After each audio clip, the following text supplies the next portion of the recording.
அனைவருக்கும் என் இனிய வணக்கம். நாம இன்னைக்கு வீடியோவில் ஒரு அற்புதமான திருக்கோயிலை பற்றி தாங்க பார்க்க போகிறோம். இது சென்னையிலிருந்து வேலூருக்கு போகிற வழியில் காஞ்சிபுரத்தை தாண்டிட்டு தாமல் அப்படின்ற ஒரு கிராமத்தில் இருக்குதுங்க. ஆன் ரோட்லேயே இருக்குதுங்க. உள்ளெல்லாம் எங்கேயும் தேடி தெரிய வேண்டிய அவசியம் இல்லை.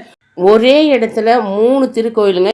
உள்ள நுழையிற போதே வலதுபுறத்தில் படத்தில் தெரிகிற சின்ன ஈஸ்வரன் கோயில் தெரிகிறது. அதுக்கப்புறம் இடது பக்கம் மகாமாரியம்மன் கோவில். அடுத்ததாக ஸ்ரீ கௌரி அம்மன் சமேத வாராகீஸ்வரர் கோயில். இது பெரிய கோயிலுங்க. பஸ்ல போகும்போது இந்த 3 கோயில்களும் நம்மளுக்கு கண்ணுக்கு நல்லா தெரியுது. நாம ஏதாவது வண்டி எடுத்துட்டு போனா கூட அதை நிறுத்துறதுக்கு ஏராளமான இடம் இந்த கோயிலை சுற்றி இருக்குதுங்க. உள்ள நுழைஞ்ச உடனே ஒரு குளம், அந்த குளத்தை அடுத்து இந்த அம்மன் கோயில் இருக்கு. இந்த அம்மன் கோயில் பூட்டி இருந்தது. நாங்கள் போகும்போது 10 மணி அப்போதான் பூட்டிட்டு போயிருப்பாங்க போல இருக்கு. அதே வளாகத்தில் ஒரு காவல் தெய்வமும் நாகர் சன்னதியும் அரச மரம் வந்தது. இதுதாங்க மெயின் கோயில். அருள்மிகு கௌரி அம்மன் சமேத வாராகீஸ்வரர் கோயில். கோயிலுக்குள்ள ஒருத்தருமே இல்லைங்க. நாய்கள்லாம் படுத்துக்கிட்டு நிம்மதியாக எந்த தொந்தரவும் இல்லாமல் தூங்கிக்கிட்டு இருந்தது. இந்த கோயிலுக்கு பக்கத்தில் நாம் இல்லாமல் போயிட்டோமேனு ஒரு ஏக்கம் கூட வந்தது. நம்ம எப்போ ஒன்றா போயிட்டு இங்கே உட்காந்து ஜபம் பண்ணலாம், தியானம் பண்ணலாம். நல்ல வைப் இருந்தது அந்த கோயிலில். அவ்வளோ அமைதியான அற்புதமான கோயிலுங்க. அப்படியே வலது பக்கம் பார்த்தோம்னா பிள்ளையாருடைய சன்னதி. கதவுகள்லாம் திறந்துருந்தது. கேட்டு மட்டும் பூட்டி இருந்ததுனால எல்லா சன்னிதானத்துலேயும் சுவாமியை நல்லா தரிசனம் பண்ண முடிஞ்சுது.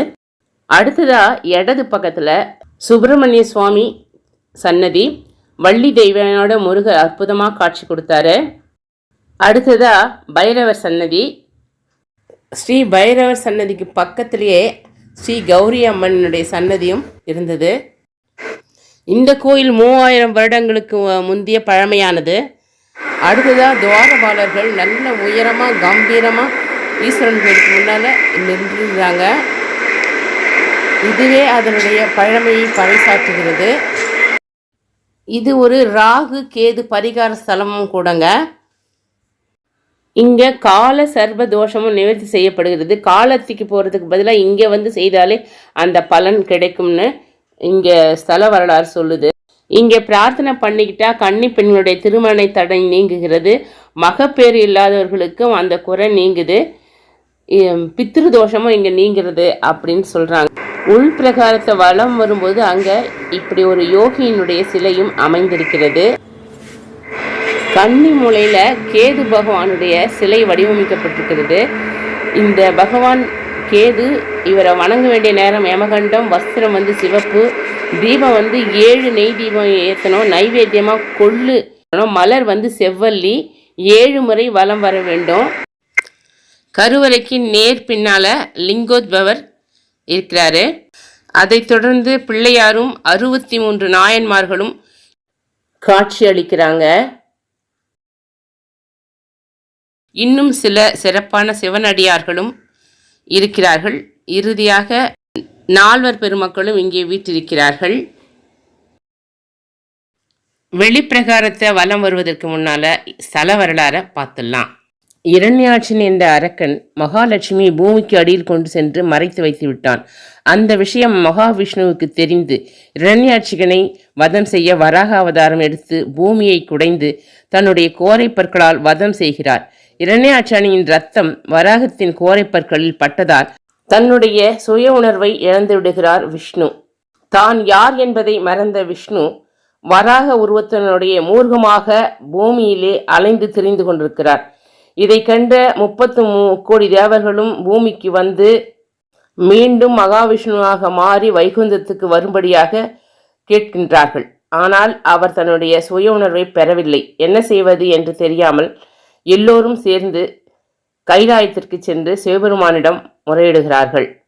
சிவபெருமான் வராகத்துடன் போர் புரிந்து தன்னுடைய சூலாயுதத்தினால் அதனுடைய கோரை பற்களை எடுத்து தன் மார்பில் அணிந்து கொள்கிறார். அப்பொழுது சுய உணர்வு ஏற்பட்டு சிவனாரை நோக்கி, சுவாமி, நீங்கள் எனக்கு சுய உணர்வை தந்ததால் நான் உங்களை வராக உருவத்தோடு சிவபூஜை செய்ய வேண்டும்.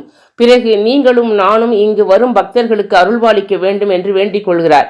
அதற்கு சிவனார், சுவாமி, நீங்கள் என்னை சிவபூஜை செய்ய வேண்டுமென்றால் இங்கே ஒரு திருக்குளம் அமைத்து அதிலே நீங்கள் நீராடி எனக்கு அபிஷேகங்கள் செய்து நீலோத்பல புஷ்பத்தினால் அர்ச்சனை செய்ய வேண்டும். அப்படி செய்தால் நீங்கள் வைகுந்தம் வந்து சேரலாம்.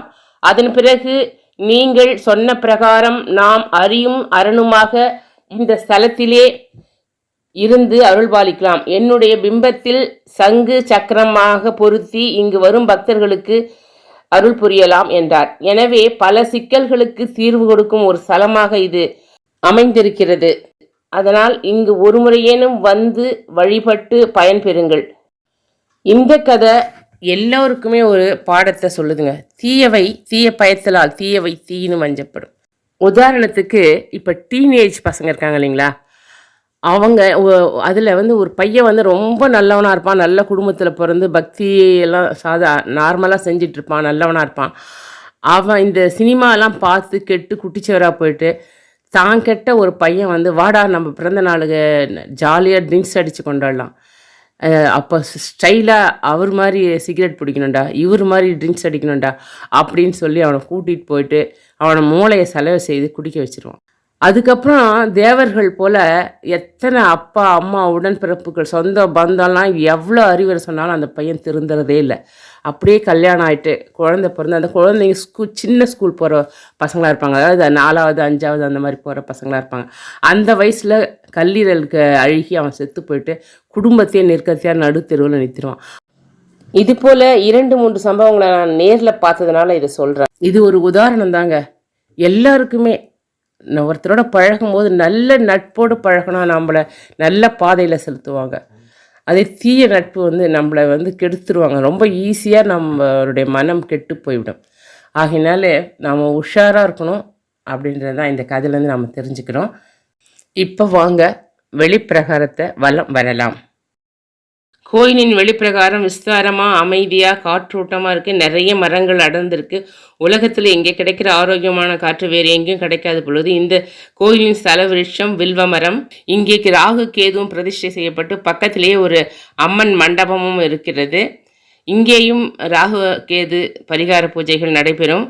இங்கே ஒரு பெரிய வில்வ மரத்துக்கு அடியில் சிவபெருமான் பிரதிஷ்டை செய்யப்பட்டிருக்காரு. கூடவே இப்பொழுது ஒரு வேப்ப மரம் முளைச்சி அதை அணைச்சி வளருது. இந்த சிவலிங்கத்துக்கு பக்கத்தில் ஒரு சின்ன நந்தி சிலை வச்சுருக்காங்க. இப்போ நாம் பெரிய கோயிலை விட்டு வெளியில் வந்துட்டோம். இடது பக்கமாக இன்னொரு சிவன் கோயில் இருக்குது. இங்கே இருக்கிற சிவலிங்கம் பார்க்குறதுக்கு ரொம்ப அழகாக இருக்கும். அம்மனை பார்த்தீங்கன்னு வச்சுக்கோங்களேன், அவங்களுடைய கண்களும் இதழும் அவ்வளோ அழகாக இருக்கும். அதில் அப்படியே கனிவும் அன்பும் ததும்புற மாதிரி இருக்குங்க. பார்த்தா நம்மளை உயிரோடு நின்று ரொம்ப அன்பாக பார்க்குற மாதிரி இருக்கும். அந்த இடத்த விட்டு வரதுக்கே மனசு வராது. அப்படியே நின்று இன்னும் கொஞ்சம் நேரம் பார்த்துட்டு இருக்க மாட்டோமா, அந்த அன்பை அனுபவிக்க மாட்டோமா அப்படின்னு தோணும். நீங்களும் ஒரு முறை போய் பாருங்கள். உங்களுடைய அனுபவம் எப்படி இருந்தது அப்படின்னு கமெண்ட் செக்ஷனில் சொல்லுங்கள். இதுதாங்க வராகமூர்த்தி தோண்டிய குளம். அதனுடைய கரையில் தெரியறது தாங்க மாரியம்மன் கோவில். பல தோஷங்களை நிவர்த்தி செய்கிற இந்த கோவிலை ஒரு முறையாவது சென்று தரிசித்து சிக்கல்கள் நீங்கி நலமுடன் வாழுங்கள் என்று சொல்லி இந்த பதிவினை நிறைவு செய்கிறேன். நன்றி, வணக்கம், வாழ்க வளமுடன்.